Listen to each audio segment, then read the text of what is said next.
Hello, everyone, and welcome back to another episode of Garbage Time Takes. As always, with me today are my co host Bobby Welcome back, everybody.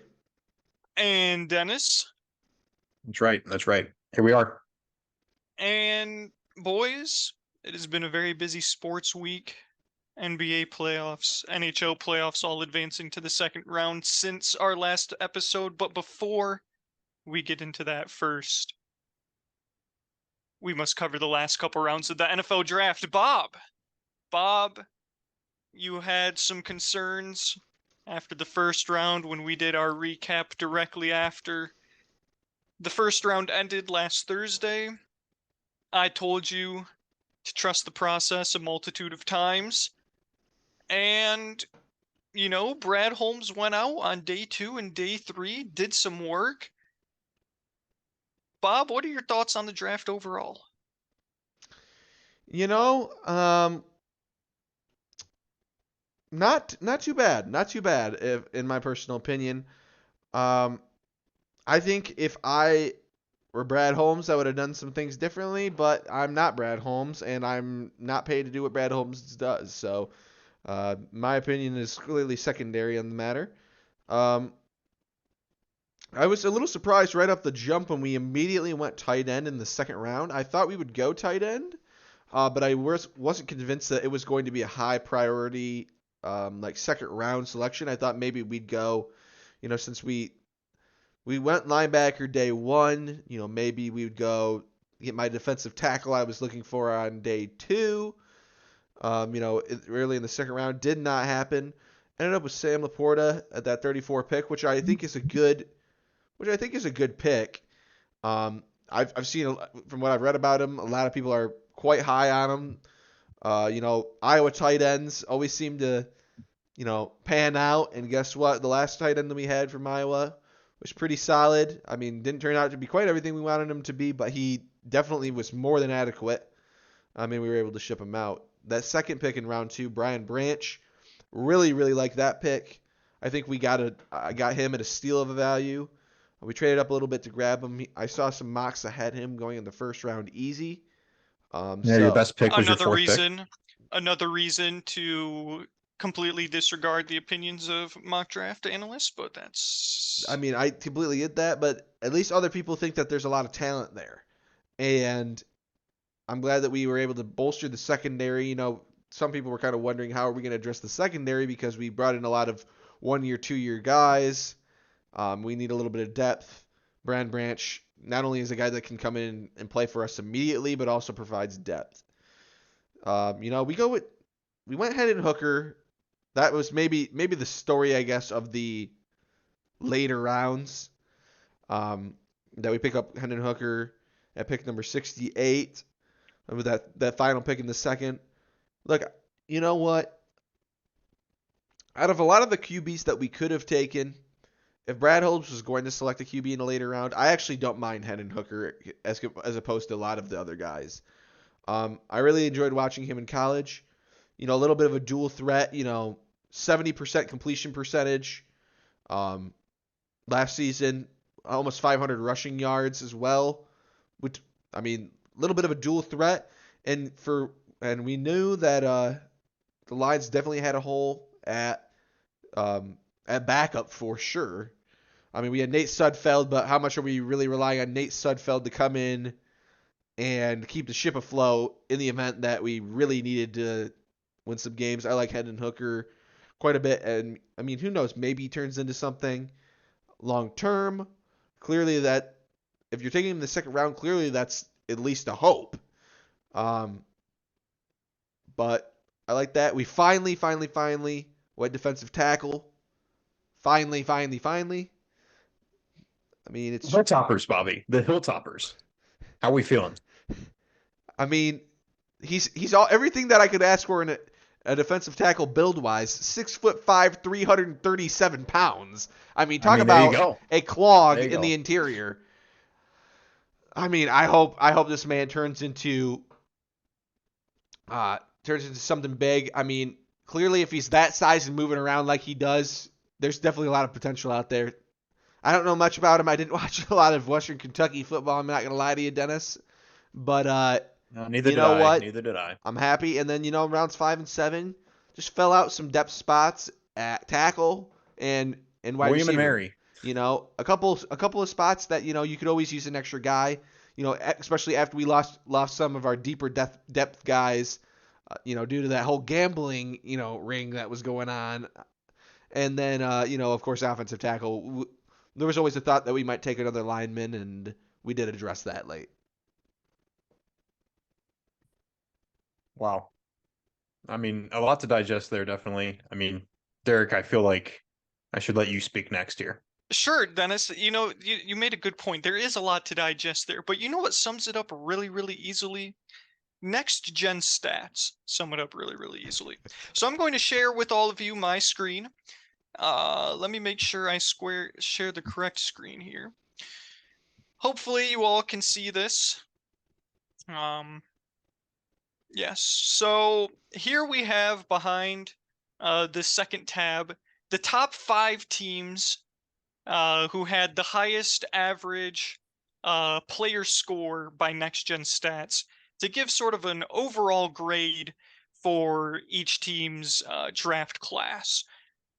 Would you like to take a guess at who number 5 is? I mean, I'm assuming here the Detroit Lions are on this list, so I mean, Dennis, that is a very astute observation. I will mean, give you that's that just. much. I think I'm safe to say that. I'm gonna go ahead. I mean, Here's a better game. Here's a better it's got game to be since there's 5. It's got to 32 be 5. teams. Since there's 32 teams, I will give both of you the option to guess where the Detroit Lions sit in the top 5. I'm gonna go 5. Dennis is going to go with 5. I'm going 1. At number 5, we have the Indianapolis Colts with a grade of 78. At number 4, oh, I'm blue balling you. It's not going up. All right, looks like I'm going to have to move the whole thing. At number 4, the New York Jets at 78. At number 3, the New York Giants at 79.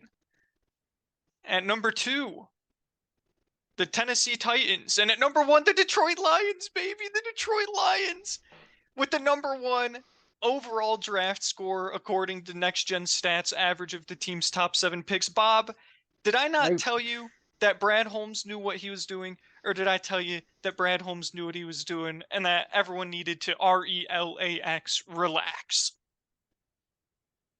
You did say that. Yeah, I mean, there's a lot. I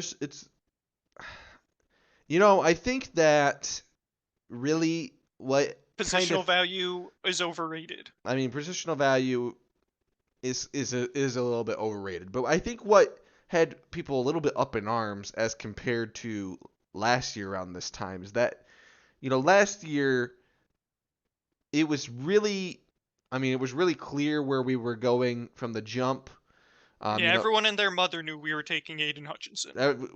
So that was basically unbotchable. And at that point, yes. We had gotten the man that we wanted. The hope was, can we get Aiden Hutchinson? Because there was the discussion about whether he would go first or he would fall to us at number 2. But this year, I mean, it was kind of a much more up in the air scenario. I mean, we knew, at least we thought, many Lions fans thought, the defense was like 31st overall to finish the season. You're probably going to want to address that. Some holes there in the draft, and then the first pick we take a running back. I could understand why, including myself. I mean, I still don't know if I can fully get behind that pick until I see some production. But Brad Holmes clearly came in with a much different idea of where some holes were and what needed to be plugged and what was much more valuable. And clearly, according to those Next Gen Stats, as you just beautifully laid out for us, Derek, Brad Holmes, when he identified somebody in a spot that needed to be plugged, he found a great person for that spot. And that's all really, at least based on the stats that we see now, And that's all that we can really hope for, I guess, out of our general manager, considering what we've seen, in the past 5 years. Correct, Bob. And that's why I was so, adamant last week that we have to take the opinions of mock draft analysts with a grain of salt. Because they don't know what each and every team's big board looks like. I thought it was pretty clear when Brad Holmes did not take any secondary in the first round, of course, after Devin Witherspoon was off the board, that clearly he didn't see that much of a difference between, prospects 2, 3, 4, 5 in the cornerback room. Fortunately, we were able to land Brian Branch, which I thought was an awesome pick. But I mean, even with the tight ends, Sam Laporta went before Michael Mayer. I don't know what the reasoning for that is. If you only listen to draft analysts, you would think that both the Bills and Lions were a bunch of doo-doo heads because they didn't pick Michael Mayer, the greatest tight end of all time. So it's just one of those things where I feel vindicated that a more objective, granted, statistics are only so objective, but it's at least more objective than just a bunch of couch GMs writing up a bunch of things and riling up the crowds because the Lions picked a running back with the 12th overall pick. My personal opinion is the Lions are at a point in, the trajectory of our franchise that we're really at liberty to draft whoever we want. I mean, offensively, we were pretty set. Obviously, the wide receiver depth was a little weak. The tight end depth was definitely weak. I mean, you can only roll with Brock Wright and Shane Zylstra for so long. Who were productive at points. They were productive, but we had a lot of one-trick ponies. Shane Zylstra, Brock Wright, more of receiving threats to James Mitchell, more of a blocking, tight end. So to be able to get a guy that can do both and do both very well, I mean, we've seen it in the NFL for a number of years. The Iowa Hawkeye tight end is about as NFL ready as they come. So I just feel vindicated. I feel like Brad Holmes didn't let me down. Let Brad Holmes cook. Trust the process. Because he's a general manager for a reason, and the Lions have gone from 3 wins to 9 wins in a season because he's not a complete brain dead idiot, unlike the couch GMs would like you to think. Dennis, your thoughts? I want to know what goes into the next gen stats thing. Like, I know obviously I know what next gen stats are. I want to know how they're calculating this because no clue. Obviously they have some advanced stuff, but these are college players who obviously have different levels of competition. They're all playing different teams. They're all playing on different offenses. Statistics are great and they're very useful, but only within a context. I know you're not trying to denigrate the Detroit Lions draft score here because the Cincinnati Bengals were in top 5. I know you're not trying to cause any problems here, Dennis. Bob, it sounds like Dennis is trying to cause some problems. I'm not saying anything because the Cincinnati Bengals aren't in the top 5 of whatever random single score you just. Whoa! It all comes out. I'm just the truth comes out. I don't think the Bengals should be in the top 5. They shouldn't be. Their draft was not top 5 worthy. Yeah, neither was the Detroit Lions draft. What our draft wasn't what? Neither of our teams had top 5 drafts. They didn't. Okay, Dennis, why did the Detroit Lions not have a top 5 draft? Let's get into it. Because okay, I could give you all the reasons I believe. You could give you all the reasons that you believe, and we're not going to get anywhere. Like it's all subjective. I want to hear them. Players playing the field. Yeah, we're just having a discussion here, Dennis. What are the reasons the Lions did not have a top 5 draft? You took all of the players completely out of order. And Bobby, all of a sudden, is so sunshine and rainbows about this. A week ago, was sitting here in the same exact spot, if not worse than I'm talking right now, complaining about how idiotic and stupid the Detroit Lions were in the first round of the NFL draft. What? No, I mean you're right, Dennis. I would have not I would have not done a lot of the same. As I prefaced my comments with, I would have not done a lot of the same Correct. things that Brad Holmes did. But they just but had the I best guess, draft because they scored an 89. I don't know. According to but Next Gen all I Stats. can do, I can look at it from my perspective, and say that, you know what, maybe I would have taken Jalen Carter because I really like defensive linemen, and I was clear about that. And maybe I would have, who knows, maybe Michael Mayer would have been the better pick, But at the end of the day, I'm just relying on, some of my own eye tests, but also a lot of what I'm reading from other, draft experts and whoever it may be. But now that I'm looking back on, how they scored us, I'm seeing a lot of people consistently rating our draft pretty highly. And so, Correct. And so I Lots of A's I don't and know, A minuses I don't out know there what on to the say internet. other than all the people than that Derek just said you can't trust because they don't know anything. well, that he Correct. did say that. So there you go. I did say that. So congratulations on your A. I did say that. Also, I'm saying, Dennis, is the people that you listened to that made you think that the Lions did not have a top 5 draft are the same people that are saying the Lions did have a top 5 draft. I agree. My take is this. The draft is stupid and nobody knows anything until the players play. I mean, you guys got production out of Brock Wright and Shane Zylstra That's what last I- year. I Where mean, were they in the correct. draft? When were they drafted? Correct. I didn't. Correct. Brad Holmes identifies But- talent, which is why Brad Holmes had a top 5 draft. You're making my You know The what, Bengals- Dennis? easy, Dennis. Dennis, No, I'll say The this on your Cincinnati behalf. Bengals picked up Vontez Burfict as an unrestricted free agent. And that was a very good sign. Undrafted. The draft, sure, it's great. All these things, whatever. We shouldn't spend so much time on it. We really shouldn't. We shouldn't rank it. We shouldn't grade it. The players will come into training camp. They'll either win spots or they'll lose spots. Some of them will lose spots to players that weren't drafted at all. And then we're going to have completely different rosters in September that we're rooting for. Bob, does Dennis sound upset because his draft was in a top 5 draft according to Next Gen Stats?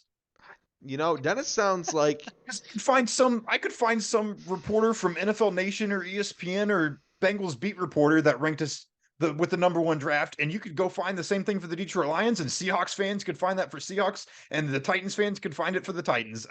It's so. I mean, and I understand that Next Gen Stats is a little more objective, sure, but I could practically guarantee you that there's other objective measures that would completely rank everything completely differently. Yeah, PFF really liked your draft, Dennis. They gave you an A. Right. We got an A from PFF, and I'm sure ESPN gave us a C-. Nobody cares.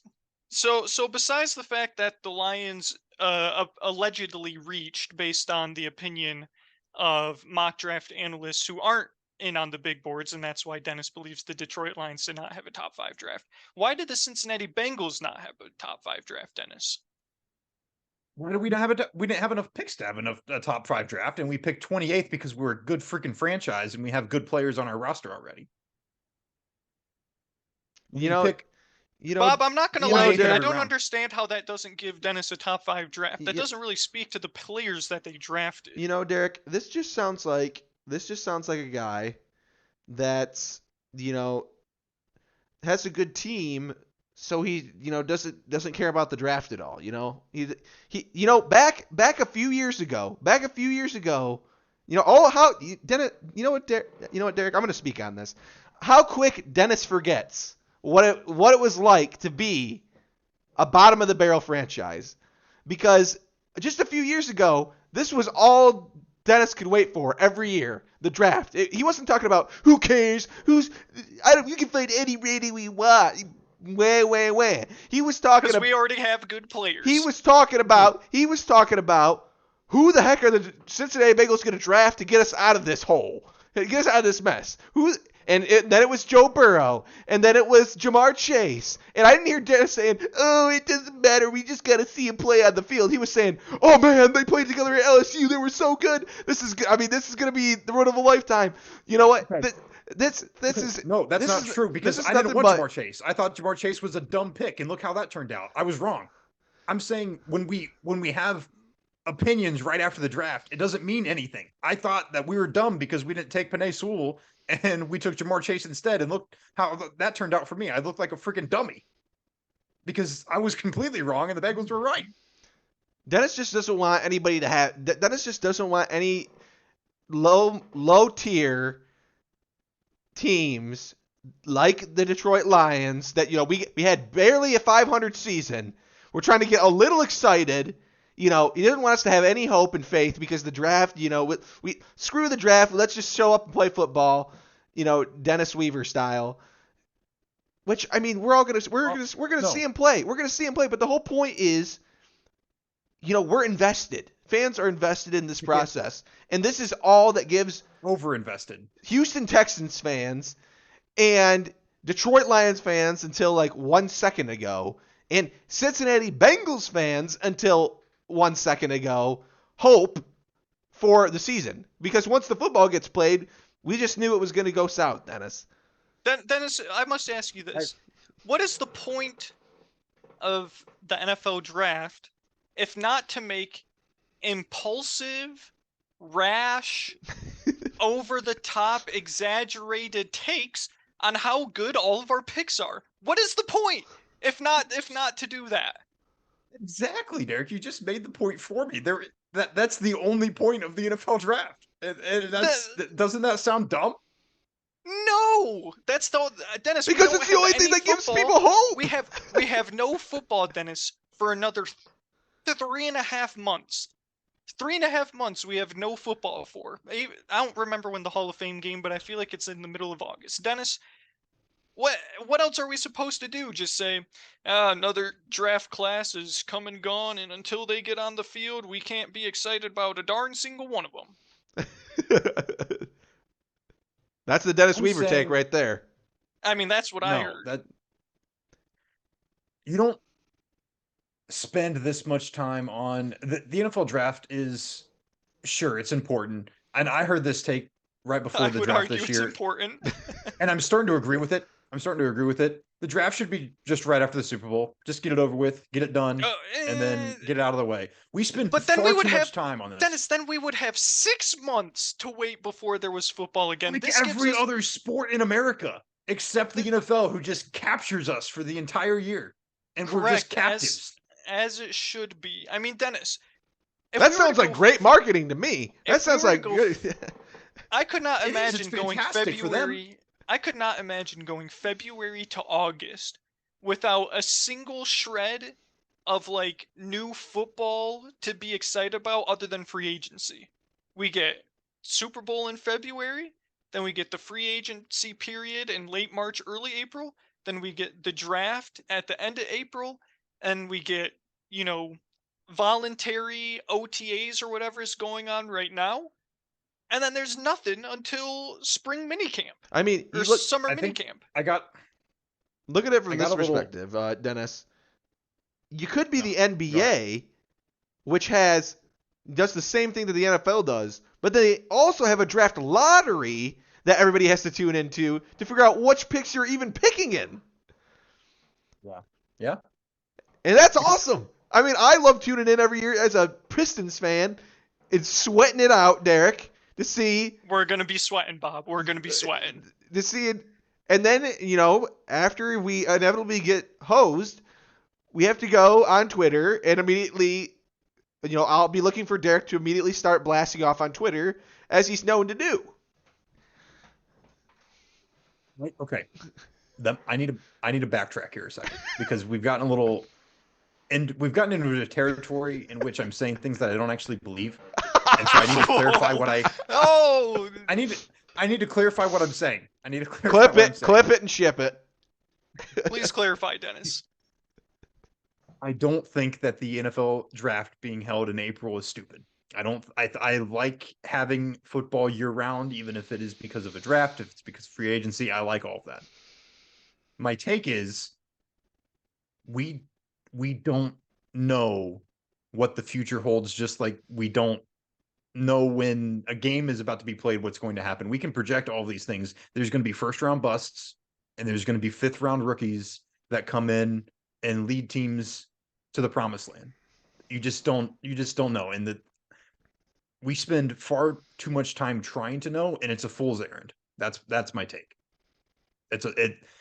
Sure, there's some guys at the top that you are surefire about. I was surefire about Joe Burrow. I was surefire about Joe Burrow. That's turned out well, but he could have been Ryan Leaf. And I could have been sitting here after the 2020 draft talking to you guys about how the Cincinnati Bengals franchise is saved and how we're, you know, destined for greatness. And we could have ended up in the same exact hole that we were, or not worse, because we spent a first round draft pick, the first pick overall, on a complete bust. You don't know. Derek, Bob, Nobody knows anything. Derek, Bob, I Yeah. wish that at some point we can get to this level of privilege that Dennis has to not care about the NFL draft anymore. I hope sometime within the near future that we can reach this level of, NFL draft doesn't Well, matter when your team's drafting backups any and one of players these that aren't going to play for 3 years. because any one of these players could be a bust and also any one of them could be a star. Bob, I wait and hope and pray and wish for the day where we can have this attitude. well, I'm with you. 2 points, Derek. Before I said my piece on this. Number one, I will never forget about the NFL draft because unlike Dennis, I will remember where we came from. I will remember the bad times and being down horrendous. And number two, Derek, Dennis is trying to put shows like ours out of business by having nobody talk about and have hot takes about Correct. any of these draft picks. I mean, come on. That's what literally sports shows do. They talk about, people as they play. dumb. Yes, It's dumb. but they also have takes about things that will be. That's the whole point. That's the whole fun of it. I think before we move on, because Dennis clearly doesn't care to analyze any of his NFL draft classes. It doesn't matter. I would just like to say that, Dennis, I hope for your sake that DJ Turner does not turn out to be the bum that I think he's going to be. Okay. You're probably wrong because everyone's wrong about the NFL draft. The NBA So that's good for me. playoffs, Bob. The NBA playoffs. Actually, there's one last thing I wanted to talk about. Aaron Rodgers going to the Jets. Since I don't we even didn't get to talk about my. I don't even get to talk about my incoming class at all. No, you said you didn't care. I didn't say I didn't care. I said it. Run the tapes. Run the tapes. Bob, did Dennis not say that he didn't have a top 5 class Okay. and that it didn't matter to talk because about I don't it? have a top 5 class. I don't get to talk about it. Well, Because the Detroit Lions were ranked number 1 by Next Gen Stats. You can spend 20 minutes on it, but I don't get to talk about the Bengals because we weren't top 5. Did Dennis not just go on this soliloquy that he doesn't care about the NFL draft because nobody knows anything? Say that. No, okay. And also in response to you, Bobby, because you said that I would put shows like this out of business. I didn't say I don't have hot takes. I didn't say I don't want to share my hot takes. I just said they're probably wrong.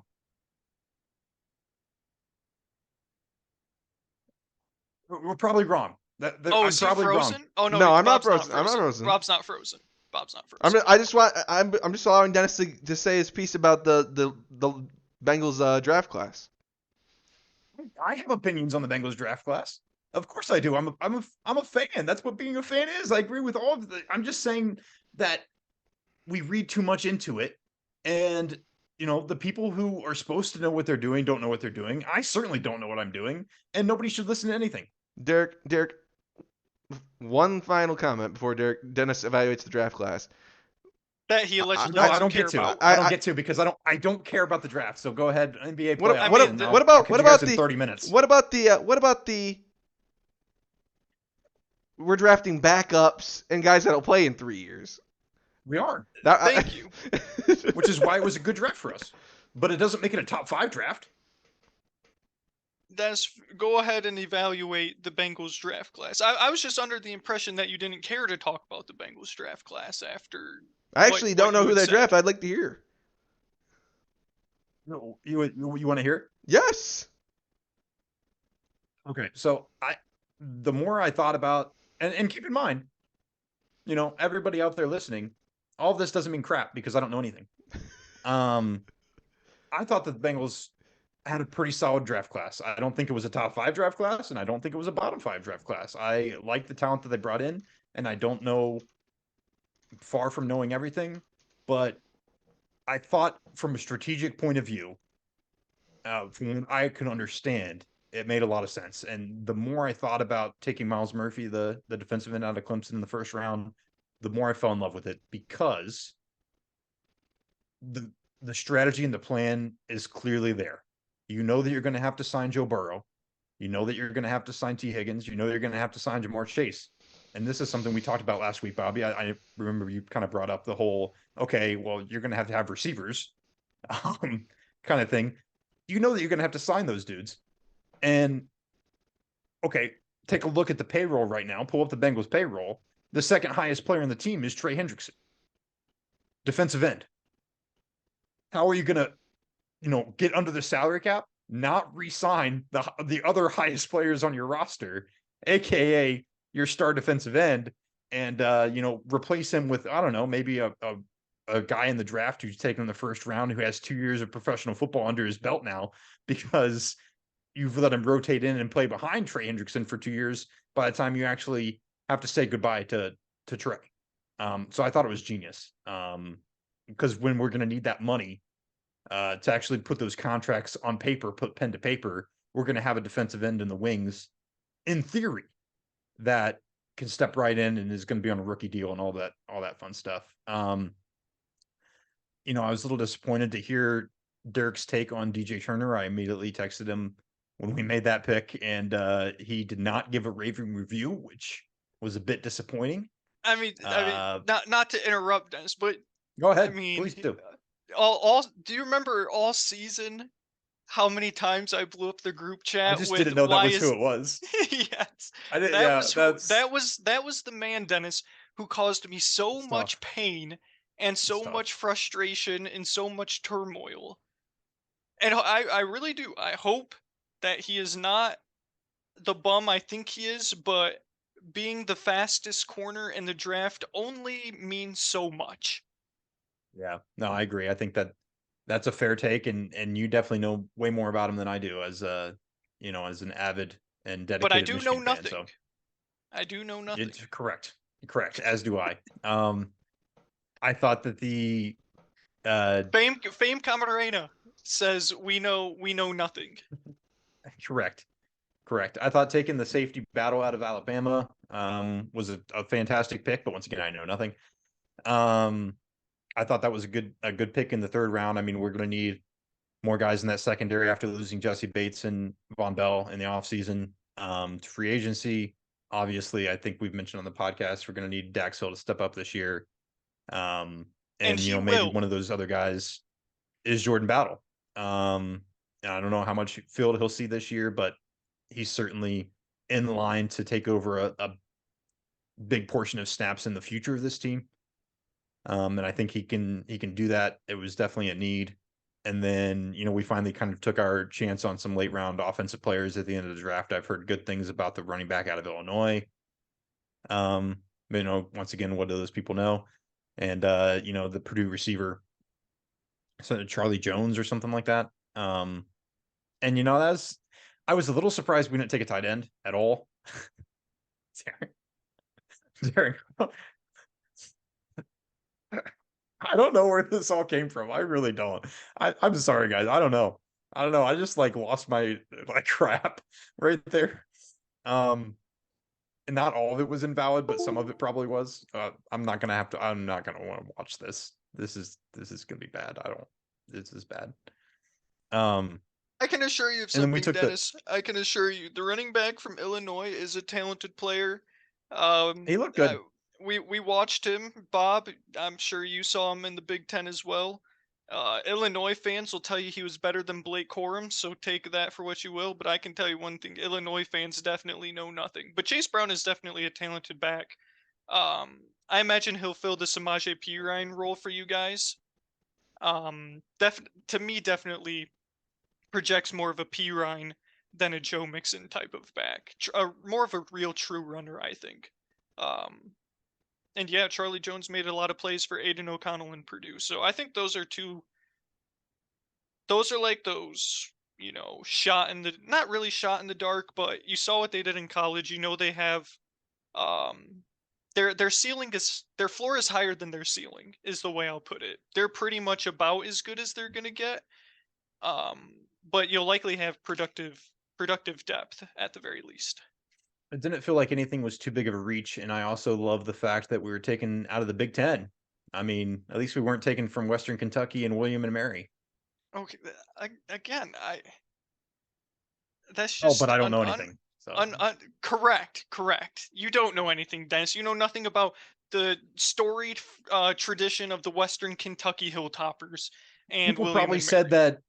that taking Eric Fisher out of Central Michigan was a joke. Look how that turned out. So, you know, I feel like he was the consensus #1 pick. I feel like he was. maybe he was. I I feel don't know like he was anything. the consensus #1 pick. But you say, look how that turned out. I mean, he was kind of hit or miss. Didn't really. It's hard drafting offensive linemen first overall. I remember when Jake Long went really Oh, high wait, to the Miami Dolphins. Derek, are you Um, saying that top draft picks can sometimes not pan out? I mean, Dennis, how long of a rant did I go on Jeff Okuda last week when I said people don't know anything, otherwise Jeff Okuda would be the franchise cornerstone in our secondary? And that's why I was confused that you're opposing me on this, because I'm basically saying what you've said for the last 2 weeks on this podcast. Well, what I was opposing you on was the I've fact just that we implied shouldn't that we care agree. about our draft class because we don't know how anyone's going to turn out until they get on the field. That is the point I was opposing. Okay. I mean, we're allowed to care about it. I'm just saying that we're not going to know anything until they get on the field, and so it's. I understand why we do it, but in an essence, it's pointless. If we're being honest, it's pointless. I don't disagree. I would I don't disagree. I understand the fun of it. Like, I understand that this is like enjoyable, and that's why I'm on here with you guys every week, because I love it and I love giving takes. I'm just saying we just truly don't know anything until they play football. Bob, you were going to say something? Yeah, I was gonna give my thoughts briefly on this. Please do. DJ Turner is a bomb. Yeah, he's that's gonna be a terrible pick. He was getting burnt like Future Pro Bowler, absolute Super Bowl listen, champion. Michigan man. I hope so. I truly Meanwhile, hope Jordan so. Battle, complete bust, garbage. You know what? But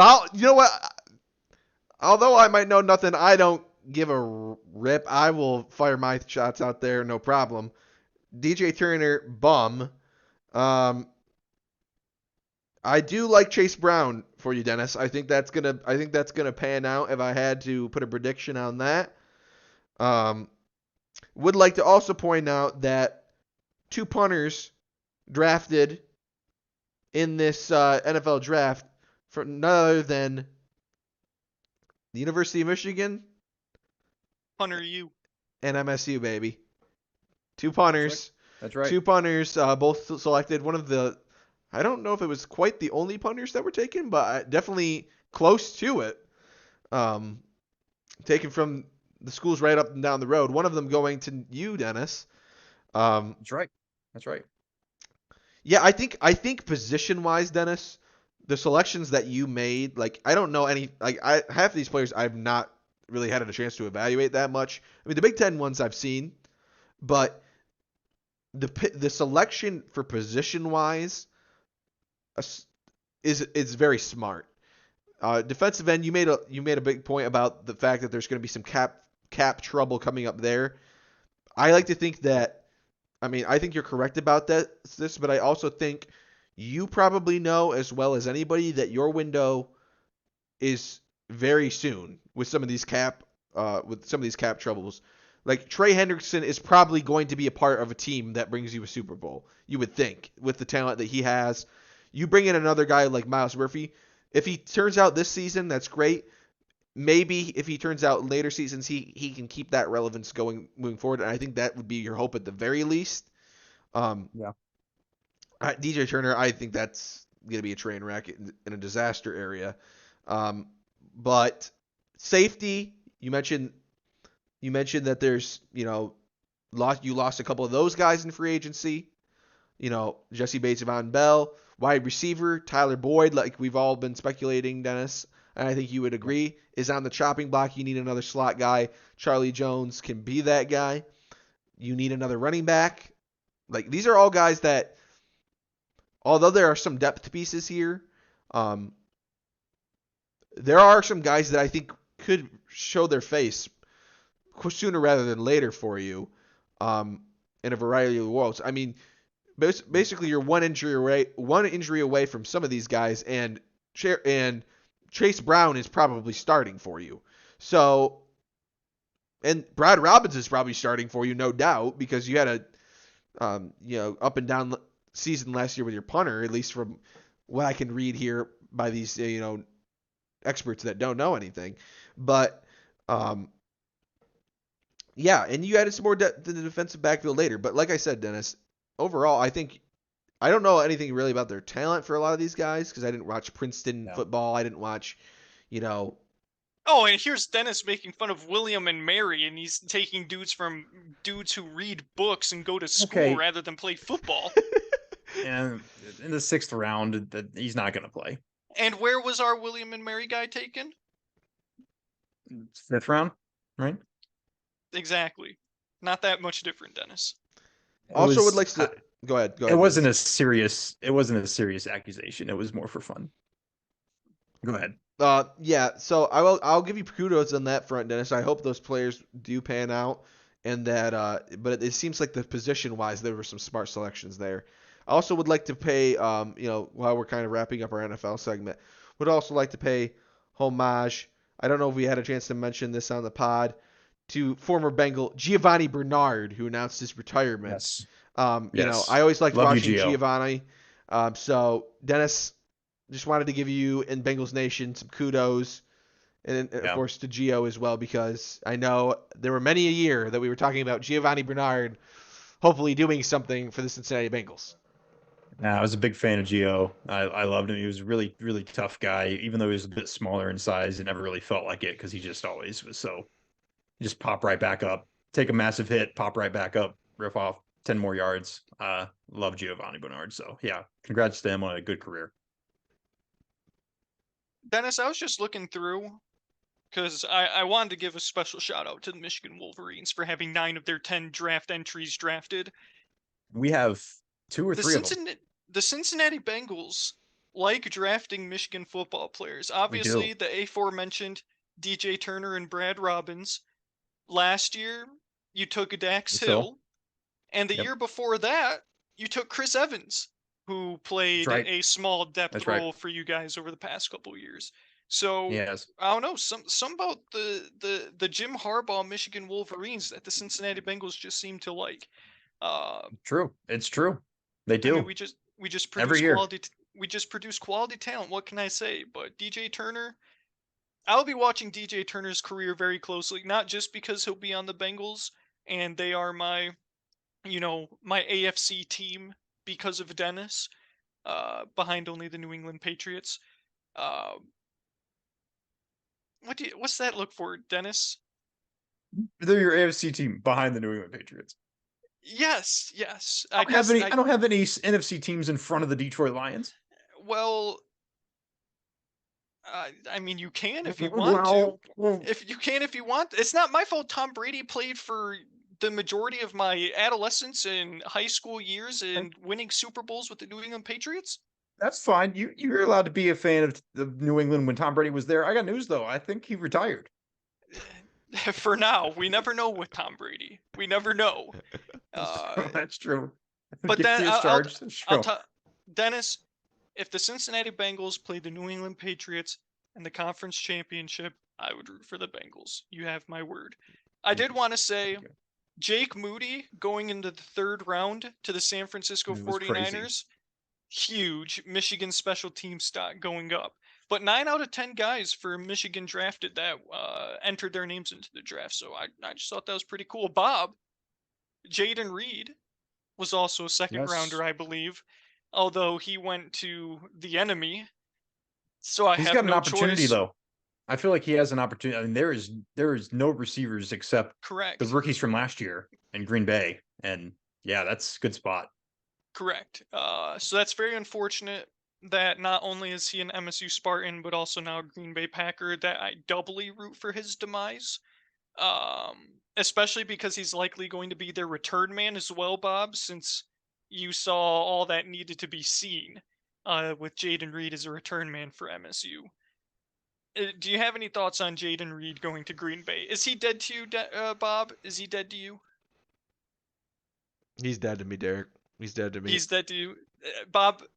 It's I'm glad you say that. Detroit Lions, Honolulu Blue, I'm glad or you say that bust. because But the Lions should have drafted him. Rashawn Gary is also dead to me for going to the Green Bay Packers as well. So I'm right there with you, Bob. You know, thank you for your time at Michigan, but when you're in the division, you're an enemy. Couldn't agree more. And we're trying to build something here, baby. Correct. NFC North champions for the first time every year, Bob. That's step one. Step one, NFC North champions. Step two, which can be accomplished simultaneously with step one, host a home playoff game. I would be tempted to fly back for the Lions if they had a home playoff game. Like, no joke. Ashley's going into public teaching now, so she's going to be making almost double what she makes now. So I'll be tempted to come back for a Detroit Lions home playoff game. But yeah, and then a Super Bowl. When the playoff games go to a Super Bowl, Dennis, what if the Lions played the Bengals in the Super Bowl? Oh my gosh, man. I've thought about that. I've thought about that possibility. That would be, I mean, That'd be so brutal. pandemonium in the studio. It would just be, I mean, heartstrings would be being pulled every which way. And I don't think there would be any love lost. Yeah. I know Bob. I mean, Bob Dennis has been Bob has practically been rooting for the Bengals' downfall for the past 2 years, always talking about Correct. regression. So it does not Correct. And I it does lost not my mind on surprise it me. last year. Check the tape. It does not surprise me that Bob would hold, no disregard for the Cincinnati Bengals if the Lions face them in the Super Bowl. But Dennis, I think that would be awesome. I would feel some sympathy for you, whereas Bob may not. I would feel some sympathy for you, Derek, but unfortunately, Bobby, I don't think I would. What can you say? What can you say, Bob? You're going down. Bob, we don't want Dennis to fall asleep while we're talking about the NBA playoffs, so we'll try and keep it short and succinct. Since you're all good. we covered most of it. We got a half hour because all of the series is practically wrapped up at that point. Already, the Nuggets are out to a 2-0 lead to the Suns. Oh, there goes Dennis. Gotta go say goodnight to the woman real quick, I'm sure. Folks, this is how committed Dennis is to the grind right here. I mean, can't even stick around mid-pod. I mean, came out with some of the most freezing cold takes I've ever heard, and then comes back in and can't even stick around for some NBA playoffs, which have been just a joy to watch, if I do say so myself, Derek. Absolute nothing but entertainment. Bob, we'll sort of go down the list. Suns Nuggets have already played 2 games in the series. The Nuggets taking both of them at home. Bob, are the Suns dead? Chris Paul got hurt. They don't really have any depth since they traded away Mikal Bridges for Kevin Durant. And DeAndre Ayton simply cannot guard Nikola Jokic. Simply cannot, and I think that's what it comes down to, Derek. There's just it's just a sieve inside the paint right now for the Phoenix Suns. And I really don't know who's going to stop the bleeding. I mean, their bench has given them almost zero, as you pointed out. And as this has kind of been the topic of the week around NBA basketball debate shows, how over is this? I think it's basically over at this point. You think it's over in 5, Bob? I think there's very good chance it's over in 5. Very good chance, because I think Kevin Durant gets him 1 at home in the Valley. The Kevin Durant-Devin Booker duo probably drops 80 points combined at some point to steal him a game. Yep, and, Nikola Jokic has a bad game just to give DeAndre Ayton hope that he can do something. But the problem, I think this is kind of the thing that everybody's kind of overlooked the Nuggets, because the Nuggets have been overlooked. They're the number 1 seed in the West, and, people have really never been discussing the Nuggets as a team that is a finals threat, from what I've heard. Their depth is just unbelievable on this team. I mean, Michael Porter. Obviously you got the talented starting lineup of Murray and Yoke, which are just playing out of their mind. And finally, I mean, not to cut you off, but the fact that they're healthy, finally, it's been what, 3 years since they've been able to have MPJ, Jokic, Murray all on the court at the same time for a full playoff series, and then you throw in Aaron Gordon to Aaron anchor Gordon. down the four, and easily one of the strongest starting fives out there. And guess who's rearing his ugly head again, Derek? KCP. Still in the league. You know where I was going with that. Ankle monitor I mean, not present. No more ankle monitors for KCP, but Bruce Brown too, Bob. Two former Bruce Brown. Pistons, living it up in Denver, yeah, just contributing. contributing. You look at this last game here. The bench, was just absolutely pitiful for the Phoenix Suns. I'm looking at the numbers right now. I'm seeing a whole Bob, 4 points. Bismack Biyombo, this dude's still in the league. Bismack Biyombo, come on. I know this isn't Torrey Craig off the bench. Yep, it's Torrey Correct. Craig. It is Torrey Craig. Who is this Wainwright? I've never even heard of Ish Wainwright, Derek. What are we doing here? Average 4 points a game. Jock Landale, Bob. Jock Landale. Ever heard of him? Yeah, no. So let's take. The Phoenix Suns weren't even able to muster 90 points in their last game. It's going to be tough to win NBA games, and I understand the Nuggets are deep and they do play some solid defense, but at the same time, it's going to be tough to compete when you can't score 80 points. You shoot 40% from the field as a team. 19% from 3. That's just not going to get it. Just a lot of things not going the right way of the Phoenix Suns right now.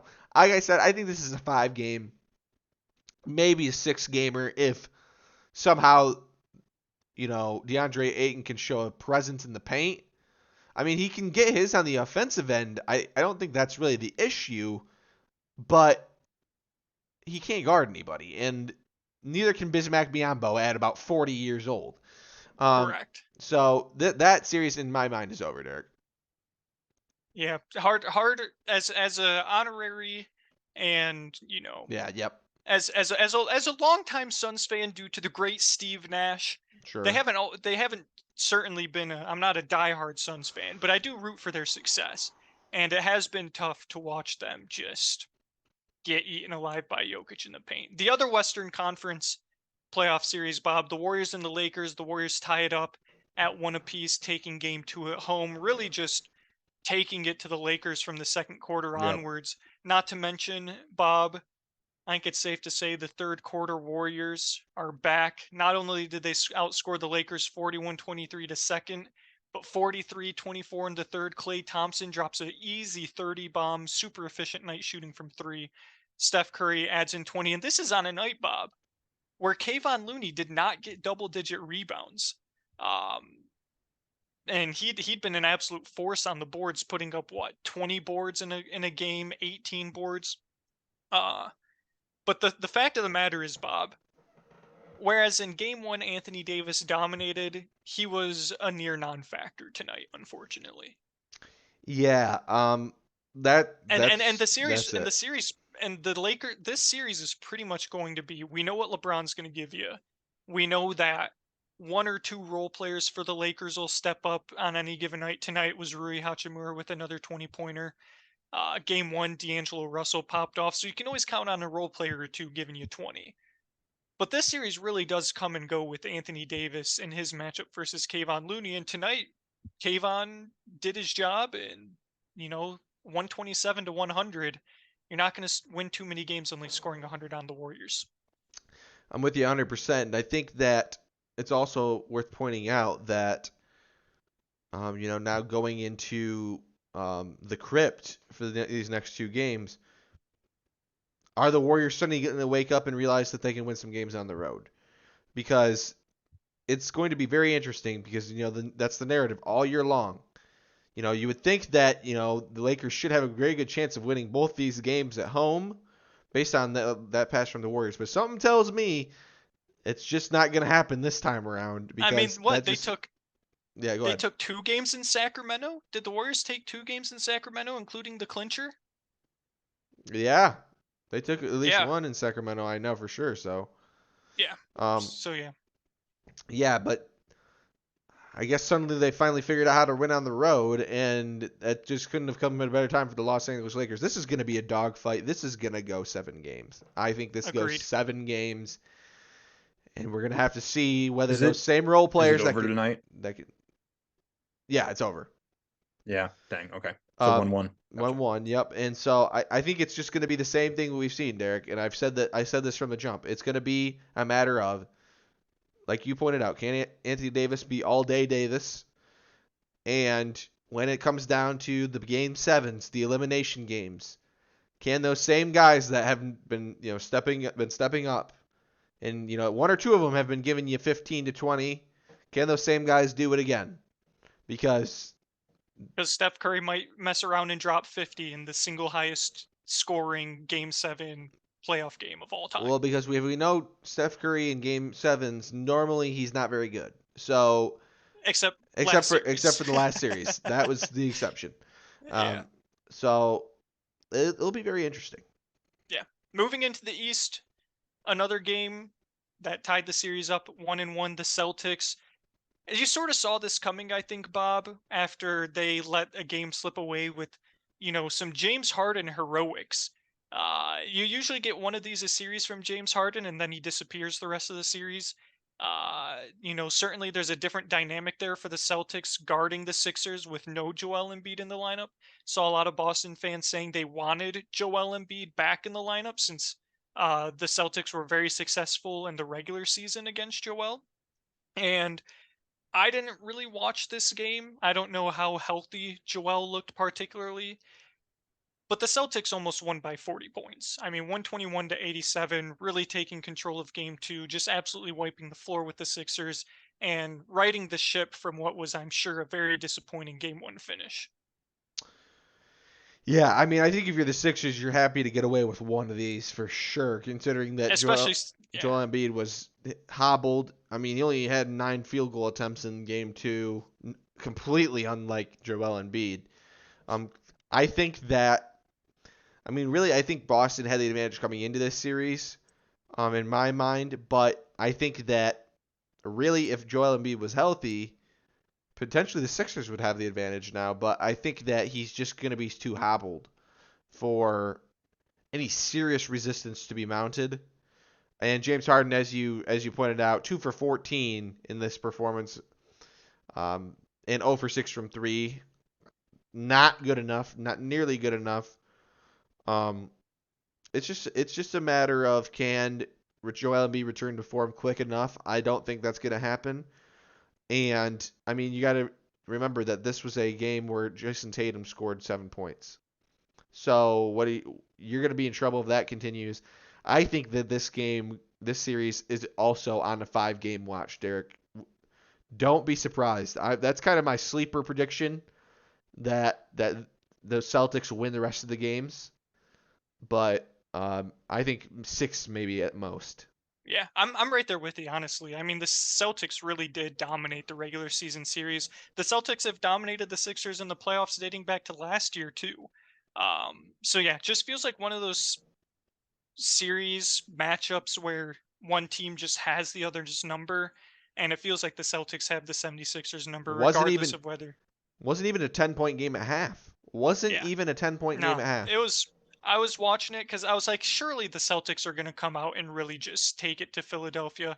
And I looked at the halftime score. I was like, this game is definitely over. Bob, the last game of the series, and then Dennis can spout off on some NHL playoff stuff because the NHL playoffs have been just as exciting as the NBA playoffs. Got to give the NHL some Been credit. good. They've been good.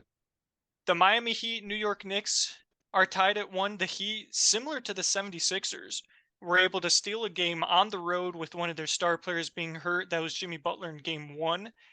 And if not for a botched goaltending call, Bob, the Miami Heat could be up 2-0 after having taken 2 games in the Mecca. Instead, the Knicks survive. Caleb Martin, Dennis, I'm sure you remember that name. Former Nevada Wolfpack Um, twin. Oh, come on. I mean, why you got to be? Is this retaliation for what I said earlier? I think It this could. is. I can neither confirm nor deny, but Caleb Martin drops 22. Gabe Vincent with 21 points in game 2, but it doesn't matter because Jalen Brunson has a 30-point bomb. Julius Randle finally wakes up from his playoff slumber. The Knicks take control, but Bob, I'm not going to lie to you. Heat culture may prevail, and I could see the Heat winning this one in 6. I also like the Heat. So I'm glad we're on the same page. I don't. Yeah, I don't know how much of it is the fact that I really like Miami Heat playoff basketball, or I really hate Knicks playoff basketball. I mean, I know I'm letting the past cloud my judgment for this current Knicks team, who has played, pretty well. But playoff Jimmy, man, playoff Jimmy, even when he's not there, they're still able to pull it off on the road. Except for the fact that Jimmy actually could come back and return to form, unlike Joel Embiid. So, and guess what? The Boston Celtics aren't as good as are much better than the New York Knicks. So, I think that this one also is a 6-gamer. Maybe 7. Maybe we see a 7-gamer, but I like 6 for the Miami Heat. Yeah. One last side note, or tidbit, one last little fun fact. First time ever in modern NBA basketball, Bob, there's a 1, 2, 3, 4, 5, 6, 7, and 8 seed in the second round of the playoffs. That's a pretty cool stat, if I do say so myself. That's never had it before. And what do you know? It's the freaking Lakers and Warriors who are some of the bottom seeds in that one. Dennis, I don't know if it looks like it on your screen, but on my screen, Bob is frozen. I think he's coming through okay for me. Oh, he's back on my screen. Back on my Okay. screen. No longer All frozen. right. Dennis, the Yes, sir. Boston Bruins are dead. They're dead, Dennis. Man. I'd not have this much joy in a black and yellow hockey team failing since the Pittsburgh Penguins didn't even make the playoffs, Dennis. The Boston Bruins are That's dead. right. They blow game 7 to the Florida Panthers, who now, Dennis, are up 2-0 on the Maple Leafs after coming back from a 2-0 deficit in Toronto. They win 3-2, take both games in Toronto, and now they get to go back to Sunrise, Florida, and this series could be over, Dennis, but surely Good. go ahead and recap. The Avalanche and Kraken had a wild series. I'll let you spoil that one. The Stars Wild. There were a lot of really good game 7s and 7-game series. So go ahead, Dennis. Recap it for the people. There were, yeah. I mean, you hit on a bunch of the big points. There's a really, really good first round. Obviously, the big storyline being the favorites to win the whole thing, the regular season dominant Boston Bruins falling in game 7. Just an absolutely thrilling game. And then now they got the 2-0 lead on Toronto. So we'll see how that goes. Obviously, another big storyline was the Kraken getting their first playoff series win as a franchise, and against the previous Stanley Cup champions, the Colorado Avalanche, the defending champs, go down. And that one went 7 as well. Seattle's currently up 1-0, but I think they're going to lose to Dallas tonight. I think it is not looking good last time I checked in for Seattle. So that's going to go. Oh, they brought it. Okay, it's 4-2 Dallas in the third. I mean, speaking of that series, Dennis, game 1 was a thriller. Joe Pavelski scores 4 goals for the Stars, but they lose in overtime. Now that was a good game. But like I said, it looks like that's going to even up at 1. And then, really, I watched game 1 of the Vegas Golden Knights and the Edmonton Oilers. Man, the Edmonton Oilers are just in thrilling games. They're a team, like, if you just want to watch some fun hockey games to watch this postseason, just watch all the Edmonton games. I mean, we touched on their series with the Kings. That was just absolutely crazy stuff happening at every turn. Last night we had Edmonton goal off the goalie's back. I don't know if you saw that, Derek. I did Flipped not. it right off his. I did not, but I did see that they got a too many men on the ice penalty. They did. When they tried pulling Yes. their goalie. That's the first time I've ever seen that. That was crazy. Basically, completely ended their chances of scoring a tying goal at the end, and then they got the empty netter.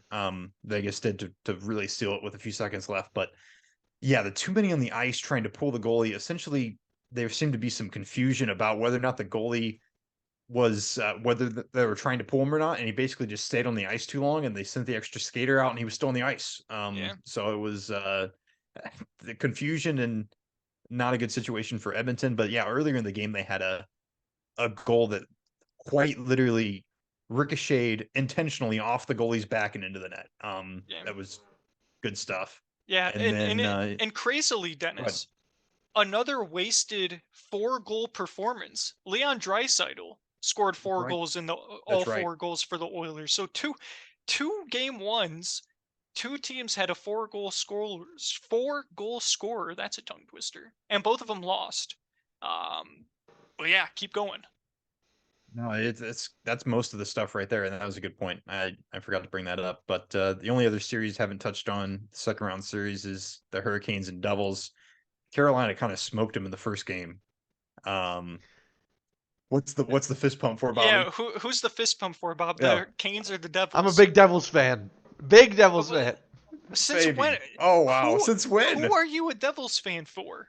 I told that I've been told you that, Dennis. I love the wrench looking logo.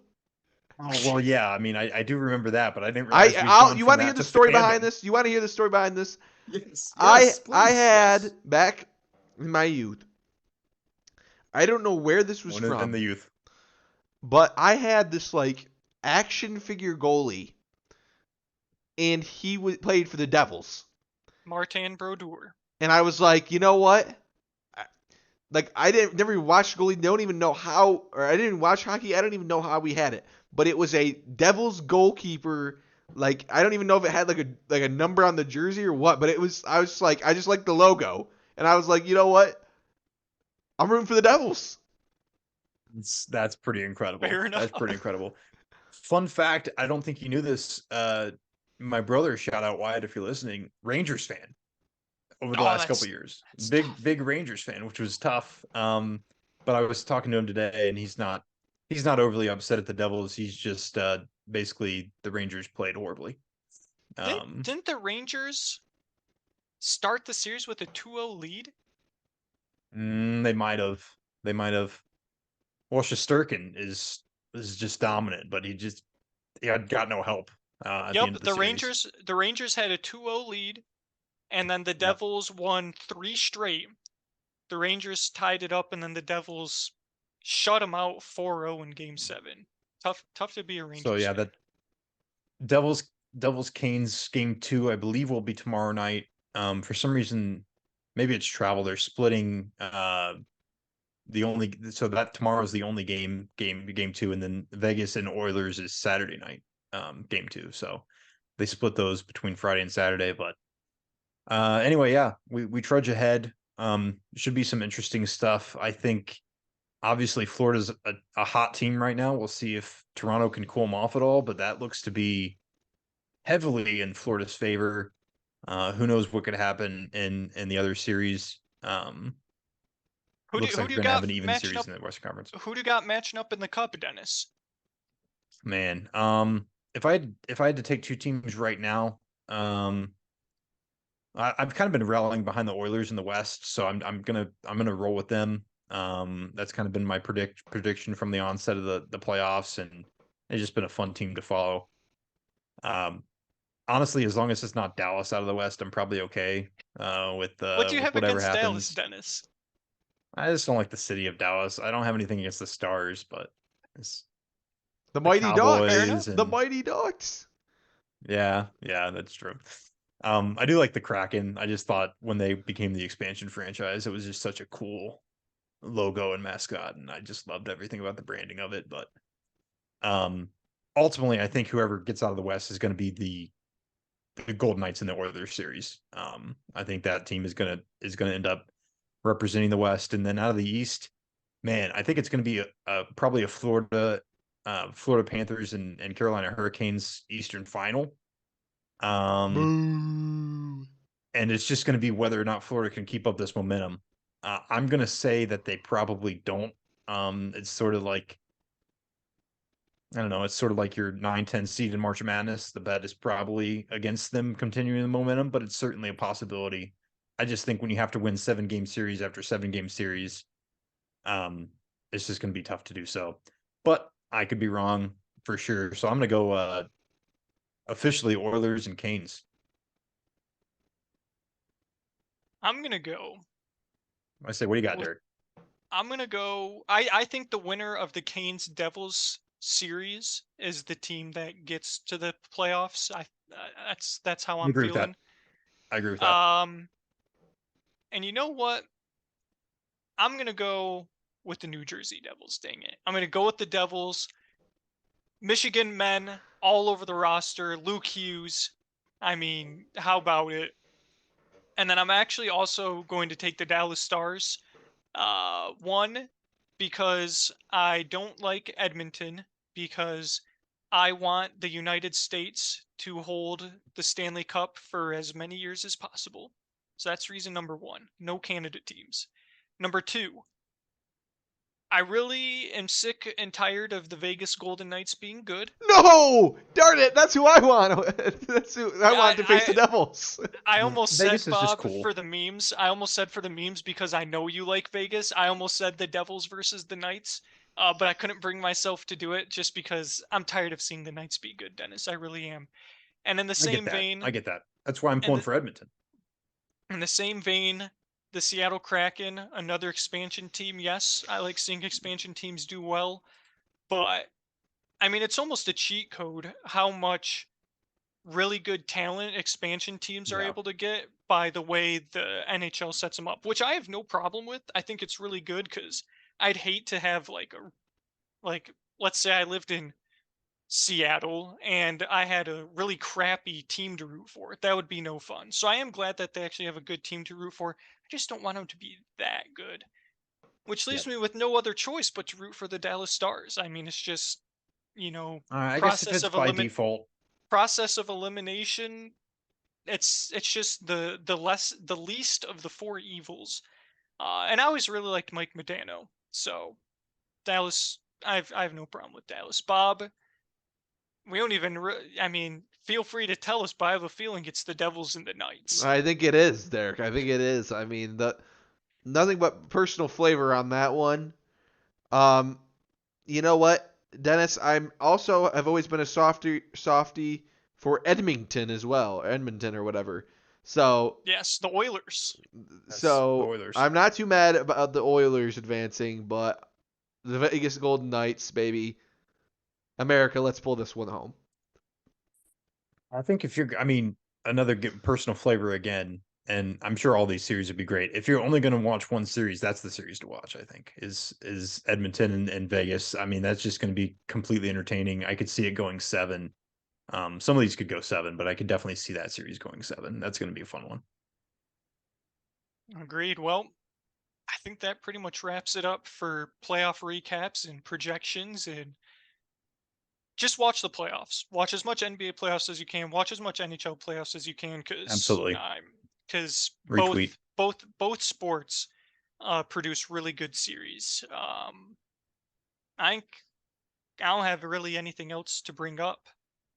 So we can move right into the right bench ballers, winners and losers of the week. Bob, how about we start with you for your right bench baller? Maybe it's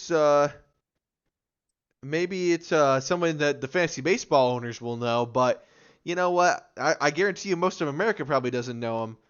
Could be none other than Brent Rooker from the Oakland Athletics getting the nod today for my right bench baller. Number one most added player in fantasy baseball over the past week, I believe. I saw like 40 something percent, right? Yeah, That's crazy. 44% increase in Increase in the adding, yeah. yeah, and adding. This last 7 days alone, with 3 dongs, 7 RBIs, and a 333 batting average, to go on top of his already 320 average and 436 OBP for the season. And in a team that's got a lot going wrong for it right now, nothing like a feel-good story like Brent Rooker showing up and producing, no matter what outside noise may be going on, or lack of noise, therefore, for the Oakland Athletics. Definite current AL Rookie of the Year frontrunner. There's a lot of good rookies this year in the MLB, but he's definitely, I think, carrying it in the AL as of right now. Dennis, you're right bench baller. Yeah, I'm gonna go within the world of baseball as well.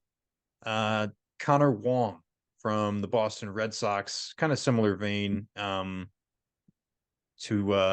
Bobby's take there. 10 hits, 3 home runs, 4 RBIs. He had a 4-for-4, 2 home run night against Toronto on Tuesday of this week. So just kind of playing himself into a role there in Boston.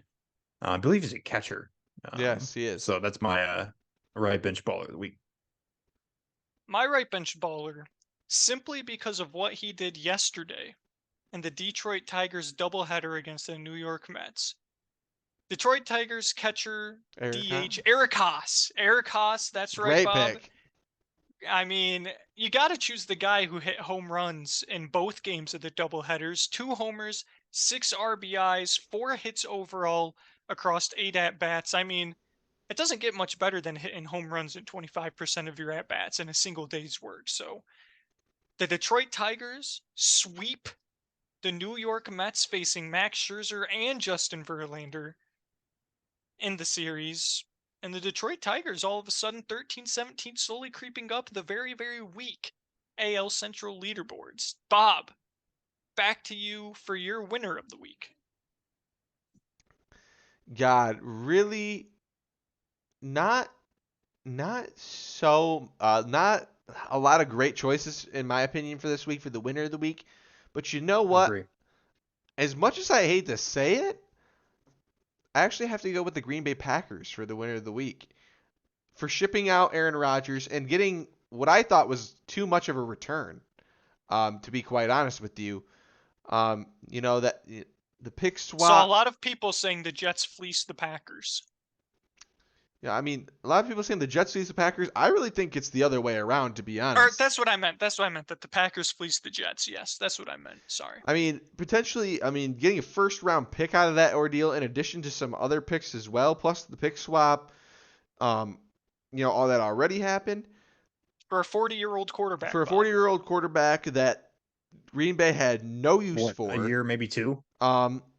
And it's a conditional second round pick that will turn into a first rounder if Aaron Rodgers plays 65% of the snaps, which you got to think that he's going to hit 65% of the snaps, unless barring complete catastrophic injury.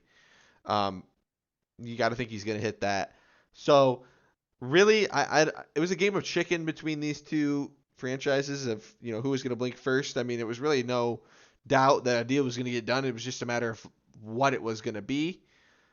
And it's clear that the Jets basically said, we can't wait any longer for this guy. We're going to have to pay the freight. And as much as it pains me, I have to go with Green Bay for the winner of the week.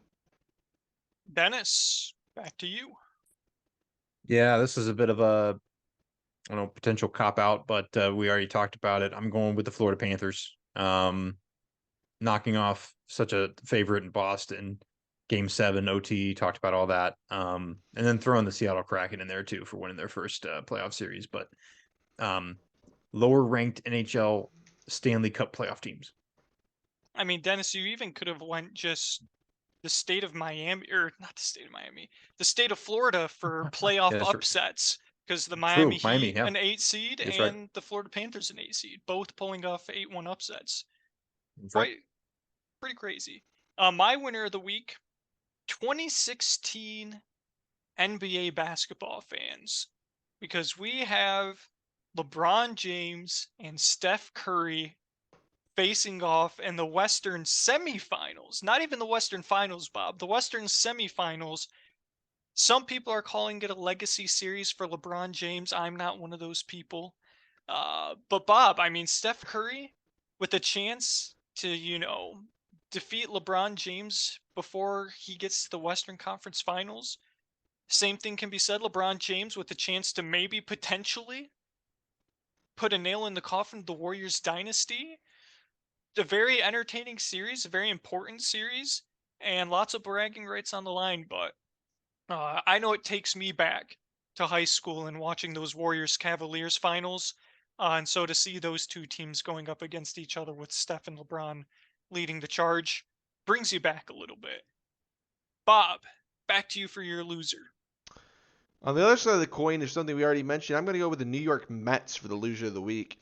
Um, I mean, 500 start to the season, 16-16. You got to think with the money invested in this roster that you were hoping for a bit better than 16-16, and then being swept, as we already mentioned. Bring out the brooms for the the Detroit Tigers sweeping the New York Mets. Just can't happen. Just cannot happen with the sliding Tigers roster right now. New York Mets just got to be better than this. Somehow still in second in the NL East, which is shocking considering that the amount of talent that's there. It's kind of a logjam right now for that second place spot, but just not good enough for the New York Mets. Yeah, the Phillies swept the, or not the Phillies swept the Dodgers. It's late. The Dodgers sweeping the Phillies sort of keeps the Mets in the battle for second place there. Dennis, your loser. Yeah, I'm gonna go with. I'm sure everybody saw this story, or at least some people have. Former Alabama head baseball coach That Brad was my Bohannon. honorable mention. Okay, yes. We've got we've got some firings that have taken place, and some investigations going on surrounding college baseball game between Alabama and LSU that took place, I think, almost a week ago at this point. But essentially, there was some what I think is still just being called suspicious betting activity surrounding the college baseball game. Essentially, to my understanding, there's been massive bets that were placed and then traced back to communication with the Alabama head coach, former Alabama head coach, Brad Bohannon. So something bad going on there, and he lost his job today. So, They, as tough. a little bit of an update, Dennis. Right Okay, as we yeah, were starting the pod, I don't know if you saw, they have the video evidence oh yeah, of the of surveillance the surveillance of where the of the bet being two, placed, right? yeah, they're actually communicating Yep. right then and there. So our sacred sport, Dennis. First, it was Pete Rose who tarnished our sacred sport with his betting, and now it's the Alabama baseball coach. Of all people, Alabama college baseball, Derek. I mean, just disgraceful. Put Pete in. Put Pete in, Dennis. Put Pete in. That's right. What I, is it about Alabama, Dennis? What is it about Alabama? First, it was all the Brandon Miller stuff that happened. Then it's Nick true. It's Saban true. had to cut a recruit loose because he did something stupid, and now their head baseball coach is gambling in game. I mean, just I mean, bizarre all stuff sorts of happening. troubles going on. And I just found out about this. I'm sure you guys were ahead of the curve on this one, but I found about this today, and this made me mad. I didn't realize Jamison Williams was suspended for betting on a different sport. Yes, yes. First, for betting on a different sport, it's just you can't Roger Goodell, gamble. loser of the week. Come on. Here's Come on. what I think it traces back to.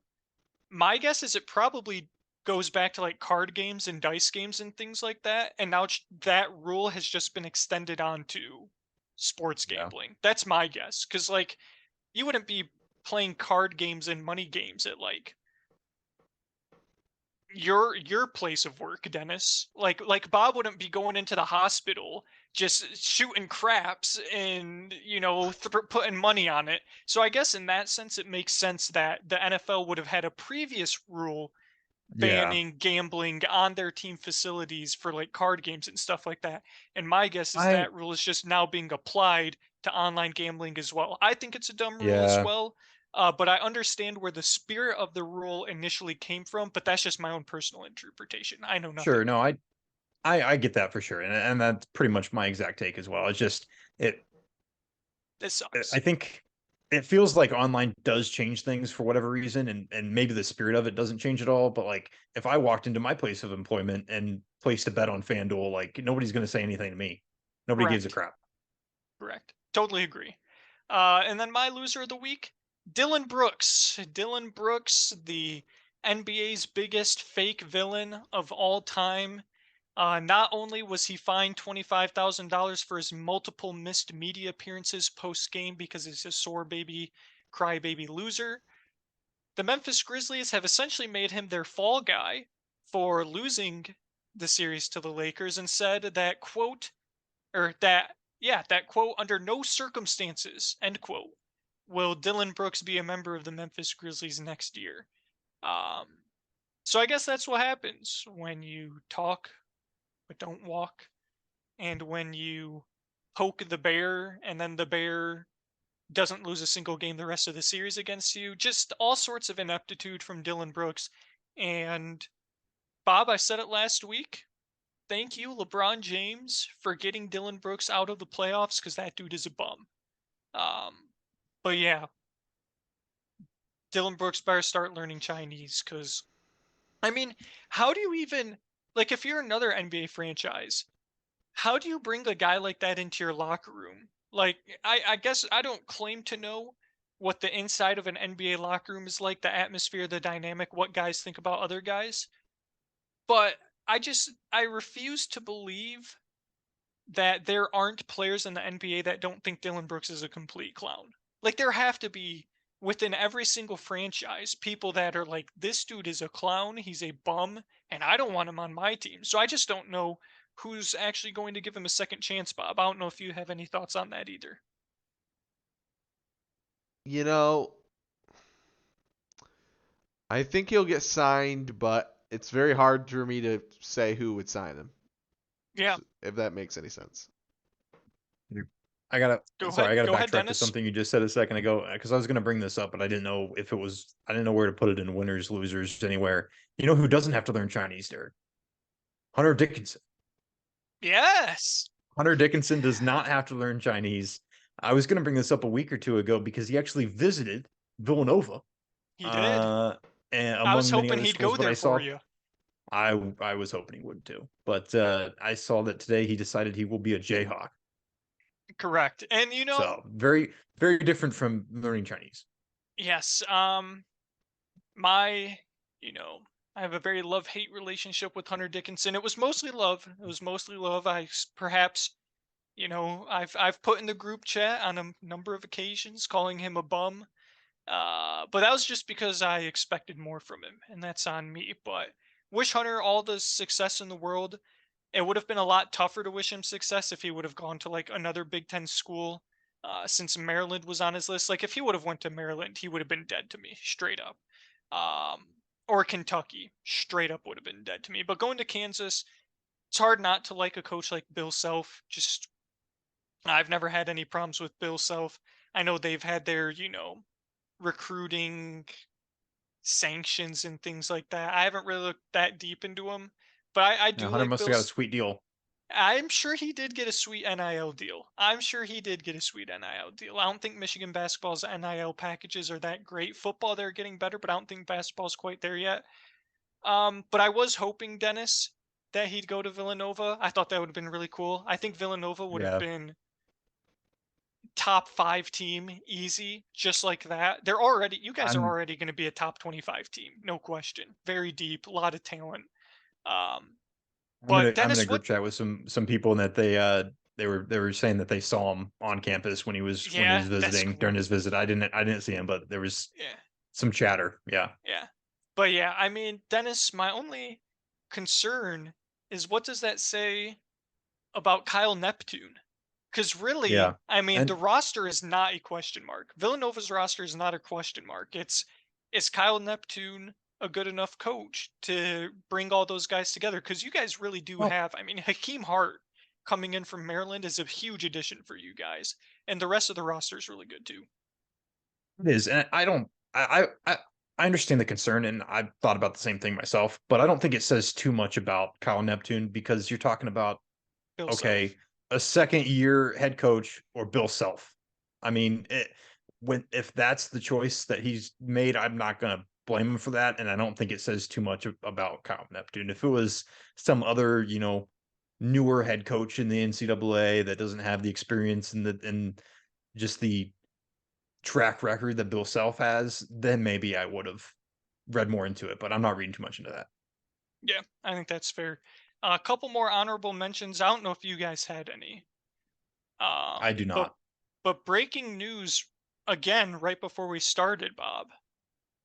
Coach Bud is out in Milwaukee. I mean, they almost kind of had to, right? You can't be the number, you know, 1 seed and lose at home the way they did and expect to keep your job afterwards. It reminds me a lot of Dwayne Casey getting fired. And Coach Bud brought him a championship. But the fact of the matter is, whether Giannis wants to admit it or not, the season was a failure based on their expectations and their goals going into the season and going into the playoffs. And unfortunately, Coach Bud is the guy that takes the fall there. I think you summarized it very well. Somebody's head had to roll, and unfortunately, it was Coach Bud's. That leads me to my last point before we get to garbage time takes, Bob, or garbage time takes your money. Would you want to see Coach Bud on the sideline of the Detroit Pistons? I wouldn't be opposed. I would not be Yeah, opposed to that. I think I'm with you. I don't think I'd be opposed either. Bob, garbage time takes your money before you give it to us. Last week you gave us game 1 of the Nuggets Sun series. We took money line because, as we've mentioned time and time again, uh when it comes to the NBA playoffs, point spreads are, they are what they are. When we get this deep, You're pretty much picking money my line is team. yeah, pretty much money line is the only way to go. The over under for that game was 225, and the total in that game was 232, which means I took the Nuggets in the over 2 for 2. Dennis took the Nuggets and unfortunately the under. He goes 1 for 2, and Bob also on the 2 for 2 train, taking the Nuggets in the over. What do you got for us this week? Well, I think I'm gonna have to go with none other than the Heat Knicks game at Miami now, going in for Game 3. If anyone wants, we're gonna do money line again. But if anybody wants to know the spread, for informational purposes, the Heat are minus 3.5 point favorites at home. Over under the game at 208.5, which that could be honestly the tricky pick of the two. Dennis, initial thoughts on the Knicks Heat? Man, did you say this game is Saturday? Yep, Saturday. This game is Saturday. Back in And Miami. Jimmy Butler is expected to play. Okay, all right. Obviously, yeah. I think at home with Jimmy Butler expected to play. Um, I'll go with the Heat here, especially in the money line. They are favored according to Vegas as well. It seems like so. Obviously they know something. I'll go with the Heat, and then what did you say the over under was 208? 208.5. 208.5. It looks like it hit that in game 2. I'm trying to find what the game 1 total was. It hit that in game 1 as well. So I'll go over.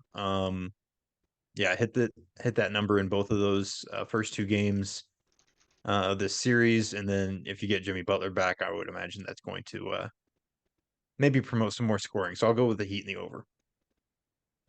Derek. Gonna set it better myself. No need to repeat what Dennis has already said. I'm taking the Heat in the over. Will You know Bobby play what? contrarian? I will Yeah, play well, contrarian. I'll play contrarian. oh, I'm going Heat in the under. Heat in the under. Okay. All right. There we go. no faith in the New York basketball Knicks, Bob. No faith in the New York basketball Knicks. I think this game could be over early. Fair enough. Well, I've got nothing more to add. So, Bob, feel free to do what only you can do on this podcast. That's right. As we learned a couple weeks ago. Thank you, thank you, thank you. At Garbage Time Takes on Instagram, at Garbtime Takes on Twitter. Feel free to like, comment, and subscribe to our channel if you are new, and please feel free to leave a comment letting us know how you felt about this episode. Also, you can find the link to our website in the description of this video to check out some articles that we posted there as well. Appreciate all the support, and look forward to being back next week with another great episode. Dennis, are we gonna see a Bengals draft class recap on the website? I certainly will. I certainly will. Yeah, I this just is figured I just figured I'd ask. I just figured I'd ask. yeah, maybe we'll have to do it now. Maybe we'll have to do it to, I don't know. Does Make that count for make the memes? make sure your first sentence says I know nothing, but here's my thoughts anyway. Yeah, When you do write that article. But yeah. exactly. Uh as always, we appreciate the support. We appreciate you watching. Feel free to hit the notification bell so you know when we post our weekly episodes. Other than that, we will see you next week. Thanks for watching. In 3. 2. One. Peace. Peace. Peace.